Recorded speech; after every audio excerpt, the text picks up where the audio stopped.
नमस्कार। ये वीडियो 9वीं और 10वीं दोनों कक्षाओं के विद्यार्थियों के लिए है। प्रिय बच्चों, आज हम पढ़ेंगे एकांकी संचय पुस्तक की पहली एकांकी जो विष्णु प्रभाकर जी द्वारा लिखी गई है और जिसका नाम है संस्कार और भावना। सबसे पहले मैं आपको बताना चाहूंगी कि एकांकी का शाब्दिक अर्थ है एक अंक वाला नाटक, अर्थात जिस नाटक की कथा एक अंक में ही समाप्त हो जाती है उसे एकांकी कहते हैं। इसको अंग्रेजी में वन एक्ट प्ले भी कहा जाता है। एकांकी के 6 तत्व होते हैं, 6 पार्ट्स: कथा वस्तु, पात्र, संवाद, देशकाल, शैली, उद्देश्य। तो पहला कथा वस्तु।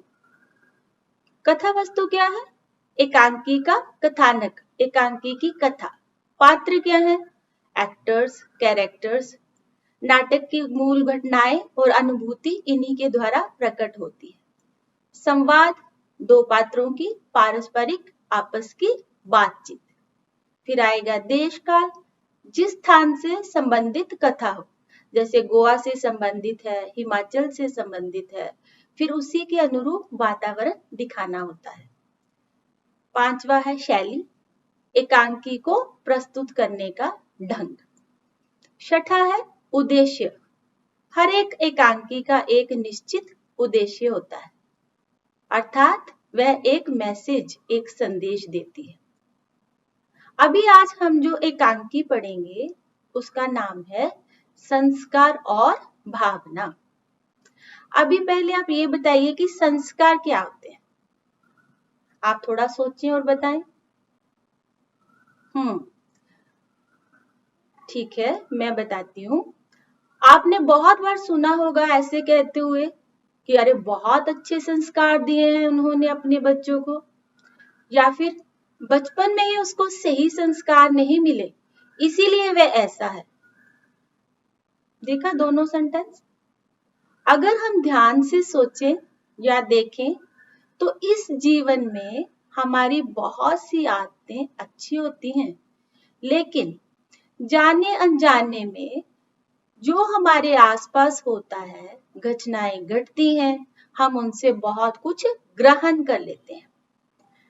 वैसे तो हर माता पिता और शिक्षक वर्ग यही चाहते हैं, यही जानते भी हैं कि बाल्यकाल या बचपन ही वह सही समय है जब बच्चों को सही आकार प्रकार में ढाला जा सकता है। सब यही चाहते हैं कि उनके बच्चे अच्छे रूप में ढलें और अच्छी शिक्षा ग्रहण करते हुए बढ़ें। बच्चों का उचित मानसिक तथा नैतिक विकास माता पिता और शिक्षकों का पहला कर्तव्य है, लेकिन जाने अनजाने में हम उनमें कुछ गलत आदतों का विकास भी कर देते हैं। एक दो उदाहरणों से समझे। पहली उदाहरण, एक पिताजी अपने 2 बच्चों को लेकर सर्कस देखने गए। बड़े बच्चे की उम्र 10 साल और छोटे बच्चे की उम्र 6 साल है। वहां लिखा था 5 साल तक की उम्र के बच्चों के लिए टिकट लेना अनिवार्य नहीं है। पिताजी ने कहा, भाई साहब 2 टिकट दे दीजिए।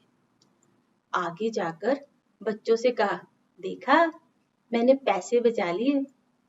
पिताजी अपने आप को स्मार्ट समझ रहे हैं, लेकिन बच्चों को क्या सिखा रहे हैं? झूठ, चालाकी, धोखा। एक और उदाहरण से समझिए। एक बच्चा भागकर आता है और कहता है कि पिताजी लगता है हमारे पड़ोस वाले अंकल किसी मुसीबत में हैं और आपको बुला रहे हैं, शायद उनको आपकी मदद चाहिए। अब पिताजी कहते हैं, कौन? गुप्ता जी? वे बाहर से आए हुए, यहाँ के नहीं है, फिर हमारी जाति के भी नहीं है। कह दो पापा घर पर नहीं है। अब सोचिए पिताजी क्या सिखा रहे हैं। अब अगली बार ये बच्चे ये आदत सीखकर अलग अलग परिस्थितियों में पिताजी जैसा व्यवहार करेंगे तो पिताजी कहेंगे, वेल डन, वेरी गुड। प्रोत्साहन करेंगे और प्रोत्साहन से बच्चों की ये आदत बढ़ती जाएगी। अब अलग अलग जगहों पर अभ्यास करते करते ये आदतें स्थायी बन जाएंगी, परमानेंट बन जाएंगी, क्योंकि गुण हो या अवगुण अभ्यास से स्थायी हो जाते हैं, फिर हमारे स्वभाव का, हमारी नेचर का हिस्सा बनते हैं और फिर हमारी पर्सनैलिटी का, हमारे व्यक्तित्व का एक अभिन्न अंग हमारे संस्कार बन जाते हैं। दूसरे शब्दों में कहें तो जो आदतें अच्छी या बुरी बड़ों से, परिस्थितियों से, अनुभवों से या आसपास के वातावरण से हमारे स्वभाव में आ गई, अभ्यास से स्थायी हुई, फिर वे हमारी पर्सनैलिटी का, व्यक्तित्व का अंग बने और धीरे धीरे हमारे जीवन जीने का तरीका बन गई, अर्थात हमारे साथ जीवन पर्यंत रहने वाले हमारे संस्कार बन गए। इसीलिए हम सभी क्या चाहते हैं कि हमारे संस्कार और हमारे बच्चों के संस्कार अच्छे हों, अर्थात हमारा आचरण शिष्ट हो।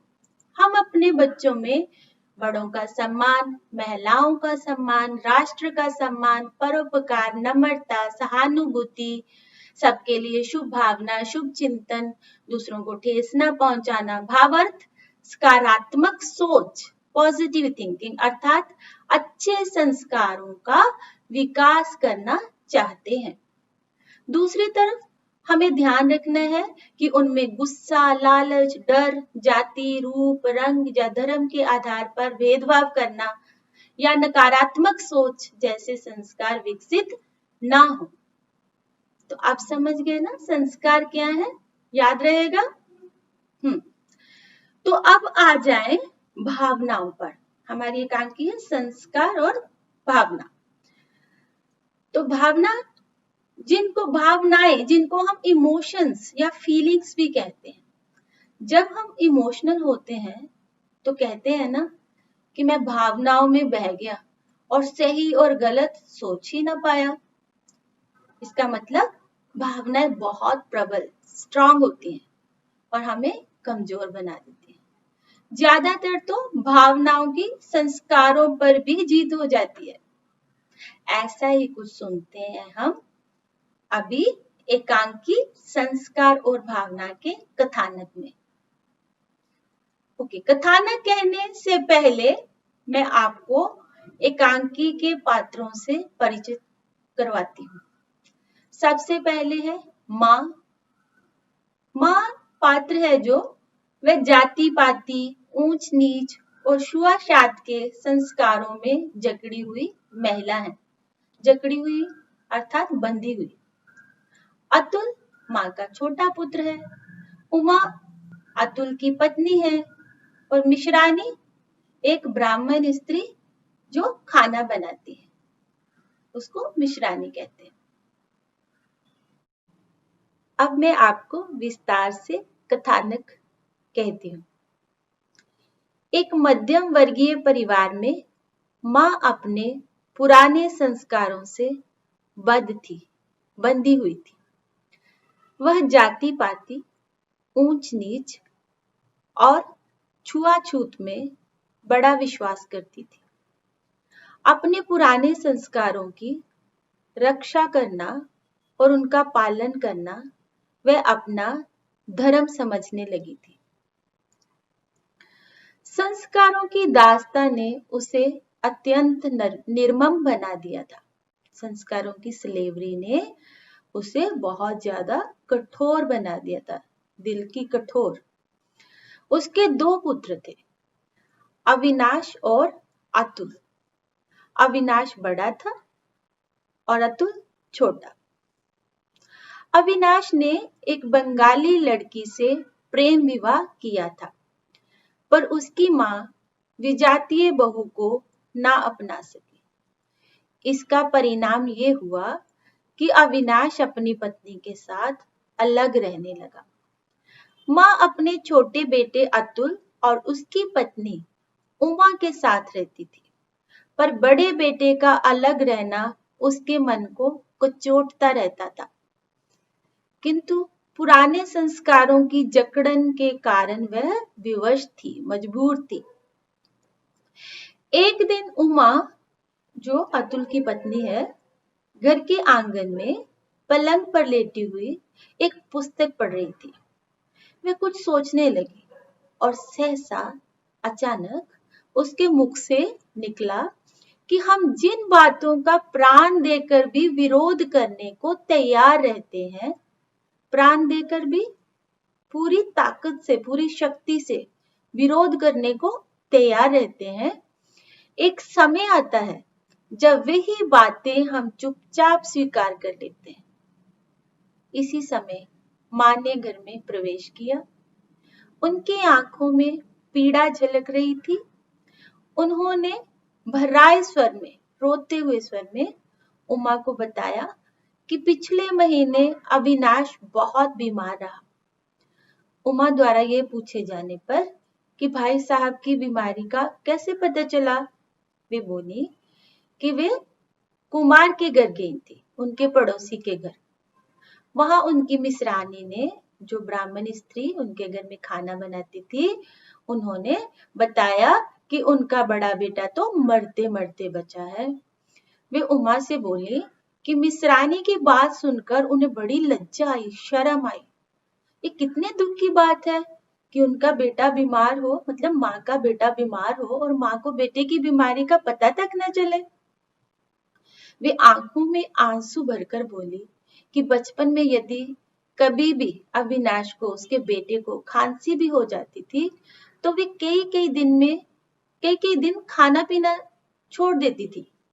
वे आगे बोल ना सकी, उनका गला रूंध गया और आंखों से आंसू बहने लगे। मां को पीड़ित देख उमा ने उन्हें सांत्वना दी, दिलासा दिया और कहा कि भाई साहब की बीमारी में उनका क्या दोष। इस पर वे बोली, मां बोली कि सब उन्हें ही दोष देते हैं। मिसरानी ने उनसे कहा था कि अविनाश की बहू चाहे कैसी भी हो, पर उसने अपने पति को बचा लिया। उसने दिन रात घर का काम भी किया और अपने पति की देखभाल भी की। उसने किसी के आगे हाथ तक नहीं पसारा, किसी से दवाई तक नहीं मंगाई। ये सुनकर उमा ने उनसे पूछा कि भाई साहब को क्या बीमारी हुई थी। मां ने बताया कि उसे हैजा, कॉलेरा हो गया था। 10 दिन हो गए पर अभी तक वह दफ्तर नहीं गए। ये सुनकर उमा बोली कि आश्चर्य की बात है, हैरानी की बात तो ये है कि उनके छोटे बेटे तक को अपने बड़े भाई की बीमारी का पता नहीं चला। अर्थात अतुल को पता ही नहीं कि उसका बड़ा भाई अविनाश बीमार है। उमा की बात सुनकर मां अधीर, बेचैन, रेस्टलेस हो उठी। ये बोली कि यदि अतुल को अविनाश की बीमारी का पता चल भी जाता तो क्या वह उसे बताता। सच बात तो ये है कि उसके बेटों के मन में ममता मोह का भाव ही नहीं है। वे दोनों बात बात में देश, धर्म और कर्तव्य की दुहाई देते हैं। उनका भाव भी वैसा ही था, निर्मम, कठोर। मां ने उमा को बताया कि एक बार अतुल बचपन में बहुत बीमार हो गया था। उसके बचने की कोई आशा ना थी। उस समय भी उसके बाप की आंखों में आंसू ना निकले। वह चुपचाप अतुल को धरती पर लिटाने के लिए सामान हटाता रहा। आप जानते हैं ना, हिंदू धर्म में जब कोई मरनासन होता है तो उनको धरती पे लिटाया जाता है। मरनासन मतलब मरने ही वाला होता है, पता चल जाता है कि ये मरने वाला है। फिर उसके व्यवहार को देखकर लोगों ने दांतों तले उंगली दबा ली और बोले कि वह कैसा बाप है जो बेटे के मरनासन होने पर भी रोता नहीं। फिर वे उमा से बोली कि वे दोनों उसी बाप के बेटे हैं। उन्होंने सदैव हमेशा अपनी माँ की निंदा की है और उसे ममता मोह में फंसी हुई कहकर कोसा है, बुरा भला कहा है। माँ की मनोव्यथा सुनकर उमा बोली कि सारा दोष भाभी जी का है, अर्थात अविनाश की पत्नी का है। वे देखने में जितनी भोली लगती है उतनी है नहीं। जो एक बार उन्हें देख लेता है वह उनके रूप को कभी भुला नहीं सकता। असल में अविनाश की पत्नी बहुत सुंदर है। उनकी बड़ी बड़ी काली आंखें, उनमें शैशव की भोली मुस्कुराहट, शैशव होता है बचपन, तो जैसे बच्चा हंसता हुआ सुंदर दिखता है, वैसे ही जो भाभी जी हैं अविनाश की पत्नी, वो भी हंसते हुए बच्चों जैसी दिखती है। उनके कपोलों पर, कपोलों मतलब गालों पर, चीक्स पर खेलती हंसी किसके मन को नहीं मोह लेती, अर्थात सबको आकृष्ट कर ही लेती है। ये सुनकर मां ने उससे पूछा कि क्या उसने कभी अविनाश की बहू को कहीं देखा है। इस पर उमा बोली कि एक बार वह दोपहर के समय भाभी जी के घर गई थी। उन्हें देखकर वह चौंक पड़ी। उसे इस बात का पता ना था कि बंगाली इतने सुंदर होते हैं। यहाँ पे उमा कह रही है कि वह सोच भी नहीं सकती थी कि बंगाली इतने सुंदर होते हैं। ये तो उसे तब पता चला जब उसने अविनाश की पत्नी को देखा। उन्होंने उसे देखकर आदर पूर्वक, उन्होंने मतलब अविनाश की पत्नी ने उमा को देखकर आदर पूर्वक अभिवादन किया। तब उसने अपना परिचय, अपनी इंट्रोडक्शन दी, तो उन्होंने उसे गले से लगा लिया। मां द्वारा यह पूछे जाने पर कि उसने अविनाश की बहू के बारे में पहले क्यों नहीं बताया, उमा बोली कि इस बारे में वह उन्हें बताना ही नहीं चाहती थी, क्योंकि वह उनसे लड़ने गई थी। वह समझती थी कि भाभी जी के कारण ही भाई साहब उनसे अलग रह रहे हैं। उसने मां से कहा कि ये बात उसने भाभी से भी कही थी कि वे ही मां के दुखों का कारण है। ये सुनकर मां ने उससे पूछा कि उसकी इस बात को सुनकर बहू ने क्या उत्तर दिया। उमा ने बताया कि उसकी बात सुनकर वे बोली कि वे निर्दोष है। फिर उमा ने मां से कहा कि भाभी की वह बात सुनकर उसे उन पर क्रोध आ गया, गुस्सा आ गया। उसने उनसे साफ साफ कह दिया कि यदि वे न चाहती तो भाई साहब मां को कभी नहीं छोड़ते। यदि वे आज भी उन्हें छोड़ दें तो सब कुछ ठीक हो जाए। इस बात को सुनकर मां चौंक पड़ी। वे उमा से बोली कि उसने बहू से अविनाश तक को छोड़ने के लिए कह दिया। फिर उन्होंने उमा से पूछा कि अविनाश को छोड़ने की बात सुनकर बहू ने क्या कहा। उमा ने मां को बताया कि भाभी ने उस बात का भी बुरा नहीं माना। वे अत्यंत धैर्यपूर्वक, धीरज से, पेशेंटली बोली कि वे मानती हैं कि संसार में माँ बाप के संबंध से बढ़कर कोई संबंध नहीं है, परंतु उन्होंने ये भी स्वीकार किया कि पत्नी के लिए भी पति से बढ़कर संसार में कुछ नहीं है। वे बोली कि ऐसे पति को जिसे उन्होंने अपने हृदय से वरण किया है, मतलब उसने खुद चुना है, वे अपने प्राणों से भी अधिक प्यार करती है। उसके कहने पर वे प्राण भी दे सकती है, पर उसे दुखी करने की कल्पना, इमेजिनेशन तक नहीं कर सकती। इसके बाद उसने मां को बताया कि भाभी ने उसे कहा कि यद्यपि उसने उनकी तरह स्वेच्छा से, अपनी इच्छा से अतुल का वरण नहीं किया, अतुल को नहीं चुना, फिर भी वह उसे प्यार करती है क्योंकि वह उसकी पत्नी है। उमा मां से बोली कि उनकी ये बात उसे बुरी लगी। उसने भाभी से कहा कि वे ही भाई साहब को अनोखा प्यार नहीं करती, वह भी अपने पति को प्राणों से भी अधिक चाहती है। उमा ने मां को बताया कि इस बात को सुनकर भी उन्हें क्रोध नहीं आया। वे मुस्कुराकर बोली कि उन्हें इस बात का पता है कि वह अतुल से बहुत प्यार करती है।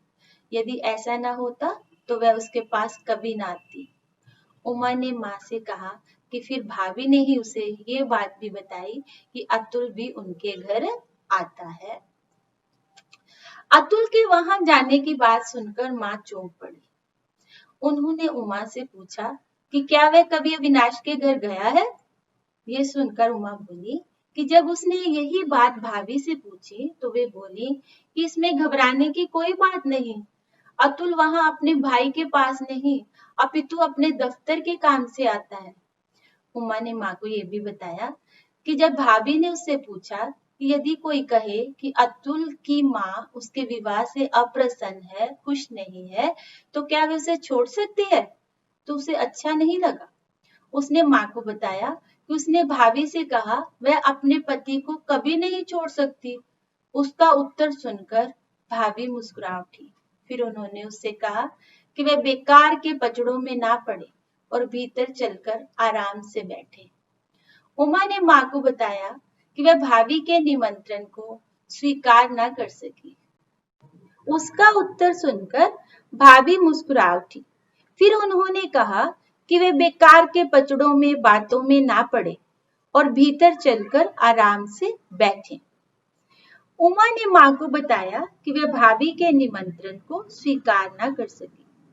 उस समय उन्हें देख देखकर उस पर मोहिनी सी छा रही थी, जादू सा छा रहा था, as if she was under some spell। वे अधिक देर वहां ना ठहर सकी। उमा की बातें सुनकर माँ बोली कि ये कितनी उल्टी बात है कि जो निर्मम है, कठोर हृदय के हैं, वे तो सब अविनाश के घर जाते हैं और वे ममता में फंसी हुई होने पर भी अपने बेटे का मुख देखने को तरसती है। इस पर उमा ने कहा कि वे दोनों भाई साहब के घर गए तो हैं, पर वे उनसे मिलने नहीं गए। वह कुछ और भी कहना चाहती थी, पर माँ ने उसे बीच में ही टोककर कहा कि चेतन से अचेतन अधिक शक्तिशाली होता है। चेतन से अचेतन अधिक शक्तिशाली होता है का मतलब है जो हमारा सबकॉन्शियस माइंड है वह कॉन्शियस माइंड से भी ज्यादा शक्तिशाली होता है। इसीलिए रक्त के संबंधों में भी बड़ा आकर्षण होता है। इसलिए उमा और अतुल, चाहे उनके मन में अविनाश और उसकी पत्नी के प्रति प्रेम रहा हो अथवा घृणा, वे दोनों अविनाश के घर हो ही आए। थोड़ी देर बाद माँ ने एक गहरी सांस ली और बोली कि काश वे भी वैसी ही निर्मम होकर अपने संस्कारों की दास्ता से मुक्त हो सकती। संस्कारों की दास्ता से मुक्त हो सकती का मतलब है I wish I were free from the slavery of traditions. समझ में आ गया ना कि माँ क्या कह रही है कि वह भी संस्कारों की जो स्लेवरी है उससे मुक्त हो सकती। फिर क्या होता अगर ऐसा हो जाता? तो कुल, जाति और धर्म का भूत उन्हें नाचता था और वे अपने बेटे से ना बिछुड़ती। उन्हें याद आया कि एक दिन अविनाश ने उनसे कहा था, संस्कारों की दास्ता सबसे भयंकर शत्रु है, दुश्मन है। उमा द्वारा ये पूछे जाने पर कि क्या भाई साहब ने संस्कारों को सबसे बड़ा शत्रु बताया था, माँ बोली कि हाँ, ये बात उसी ने कही थी। उन्होंने उमा से कहा कि अविनाश की बात सुनकर उन्होंने उसे बहुत समझाया, अपने प्रेम की दुहाई भी दी, पर वह यही कहता रहा कि संतान का लालन पालन माँ बाप का नैतिक कर्तव्य है। ऐसा करके वे संतान पर एहसान नहीं करते, राष्ट्र का ऋण चुकाते हैं और इसी में उन्हें संतोष का अनुभव करना चाहिए। जो इससे अधिक सोचते हैं वे मोहवश ही ऐसा करते हैं। वे फिर बोली कि वे अपनी मोह ममता पर विजय नहीं पा सके। वे ही क्यों, प्रत्येक माता पिता के मन में अपनी संतान के प्रति मोह ममता तो रहती ही है। इसीलिए वे भ्रमवश समझती हैं कि उनकी बहू ने ही डाकिन बनकर, चुड़ैल बनकर उनके पुत्र को उनसे छीन लिया है। इस पर उमा बोली कि वह भाभी को दोषी नहीं मानती है। थोड़ी देर में वहां अतुल आ जाता है। उसे देखकर माँ ने उससे पूछा कि क्या उसे अपने भाई की बीमारी का पता था? यदि उसे पता था तो उसने वह बात उन्हें क्यों नहीं बताई? इसके उत्तर में अतुल बोला कि उसे अपने भाई की बीमारी का पता तो था, परंतु उसने वह बात उन्हें इसलिए नहीं बताई कि वे उसे सुनकर क्या करती। उसे पता था कि वे वहां नहीं जा सकेंगे। यदि वे नीच श्रेणी की विजातीय बहू को अपने घर पर नहीं ला सकती तो उनके वहां जाने से भी क्या फायदा। वे निर्मम हैं, इसलिए उनसे प्रेम और ममता की दुहाई करना व्यर्थ है। ये सुनकर माँ ने अतुल से पूछा कि क्या वह उन्हें निर्मम समझता है, कठोर हृदय समझता है? इसके उत्तर में अतुल ने कहा कि वे निर्मम ही नहीं, कायर भी है, डरपोक है।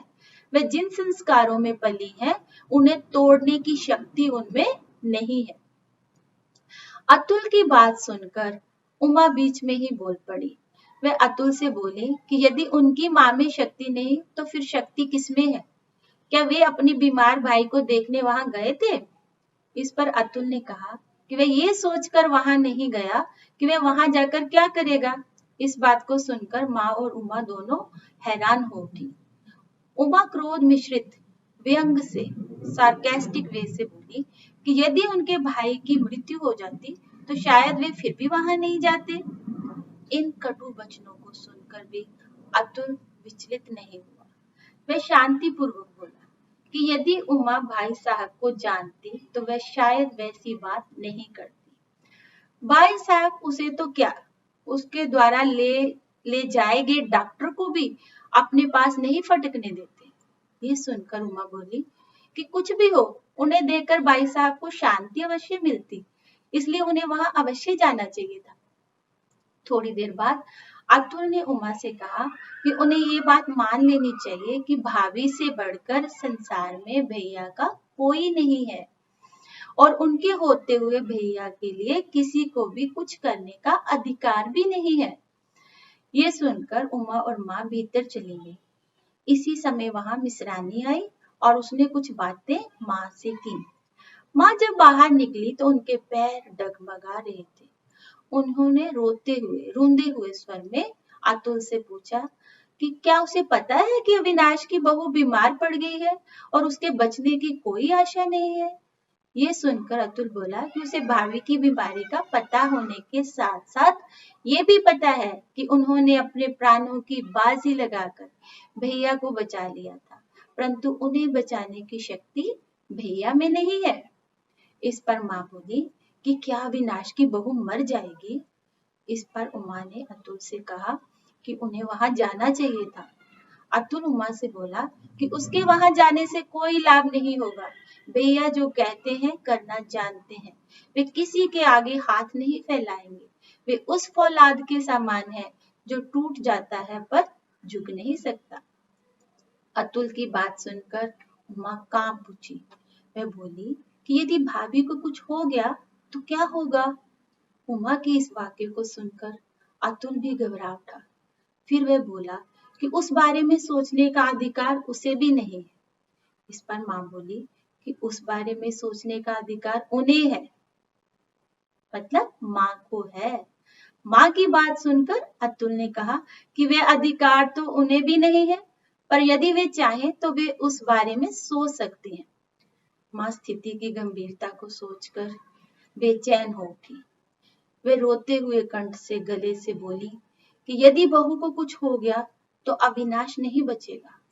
उन्होंने फिर कहा कि उसे बचाने की शक्ति केवल उन्हीं में है। इन शब्दों को सुनकर अतुल और उमा दोनों चौंक पड़े। उन्होंने एक साथ मिलकर पुकारा, माँ।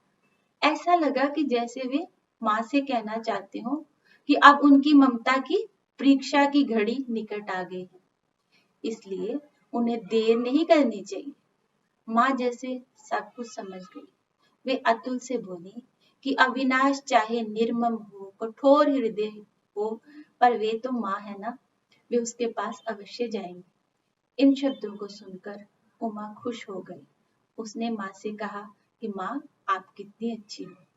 माँ की बात सुनकर अतुल ने उनसे कहा कि उन्हें चलने से पहले ये बात अच्छी तरह से सोच लेनी चाहिए कि यदि वे भाभी को, जिसे वे विजातीय दूसरी जाति की नीच कुल की समझती हैं, अपने घर नहीं ला सकी तो उनके जाने से कोई लाभ नहीं होगा। ये सुनकर वे बोली कि वे इस बात को समझकर ही वहां जा रही है। इन शब्दों को सुनकर अतुल की खुशी का, हर्ष की सीमा न रही। उसने नौकर को पुकार कर कहा कि वे तुरंत तांगा लेकर आए। फिर वह उमा से बोला कि वे भी जल्दी चलने की तैयारी करें। इन शब्दों के साथ ही उसकी आंखों में खुशी के आंसू छलक उठे। उमा को भी पुस्तक के वे शब्द सहसा अचानक याद आ गए। उसके मुख से निकला कि जिन बातों का हम प्राण देकर भी विरोध करने को तैयार रहते हैं, एक समय आता है जब चाहे किसी कारण से भी हो, हम उन्हीं बातों को चुपचाप स्वीकार कर लेते हैं। ये था एकांकी का कथानक। अब हम चलते हैं एकांकी के उद्देश्य की ओर। संस्कार और भावना नामक एकांकी में लेखक ने संस्कारों के ऊपर भावनाओं की विजय दिखाई है। इस रचना के उद्देश्य संस्कारों और भावनाओं के अंतर्द्वंद, संघर्ष, कॉन्फ्लिक्ट का मार्मिक, दिल को छू जाने वाला चित्रण करते हुए ये दिखाना है कि व्यक्ति के मन में उत्पन्न होने वाली, पैदा होने वाली भावनाओं के वेग की गति के सन्मुख उसके संस्कार नहीं टिक पाते और उसका मन संस्कारों की स्लेवरी से, दासता से मुक्त, फ्री होकर निर्मल एवं कोमल हो उठता है। तो इस तरह से हम क्या कह सकते हैं कि इस एकांकी का शीर्षक सार्थक है। एकांकीकार अपने शीर्षक संस्कार और भावना को सार्थक करने में सफल हुआ है, क्योंकि पूरी एकांकी में संस्कारों और भावनाओं के बीच द्वंद्व, कॉन्फ्लिक्ट दिखाया गया है तथा अंत में संस्कारों पर भावना की विजय होती है। धन्यवाद।